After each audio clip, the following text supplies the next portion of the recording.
আজকে ফ্যাসিবাদ মুক্ত বাংলাদেশ প্রতিষ্ঠা হয়েছে, কিন্তু এখন একটি গণতান্ত্রিক সুন্দর বাংলাদেশ আমরা কিন্তু প্রতিষ্ঠা করতে পারি নাই। আমাদের ভোটের অধিকার এখনো কিন্তু আমরা মানুষকে ফিরে দিতে পারি নাই। আজকে মানুষের এই ভোটের অধিকার প্রতিষ্ঠা করতে হবে। ফেব্রুয়ারি মাসে যে নির্বাচনের তারিখ ঘোষণা করেছেন, আমরা প্রধান উপদেষ্টাকে বলতে চাই, বিএনপি এবং এদেশের মানুষ আপনার পাশে আছে।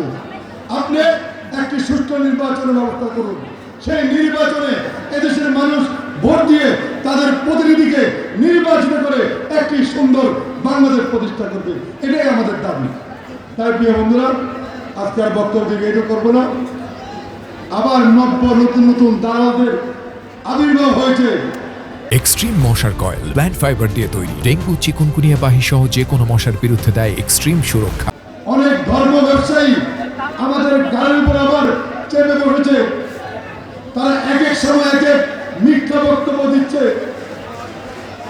কে বলছেন তাদেরকে ভোট দিলে আল্লাহর নবীকে ভোট দেওয়া হয়, কে বলছেন তাদেরকে ভোট দিলে বেহেশতে যাওয়া যায়।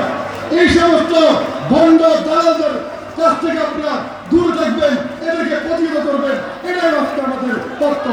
সেই তত্ত্বে আজকে আমরা বিদায় নিচ্ছি। খোদা হাফেজ। বাংলাদেশ জিন্দাবাদ, শহীদ অমর হোক, দেশ নেত্রী বেগম খালেদা জিয়া জিন্দাবাদ, আমাদের সকলের প্রিয় নেতা তারেক রহমান জিন্দাবাদ, জিন্দাবাদ, জিন্দাবাদ। আপনাদের সকলকে ধন্যবাদ।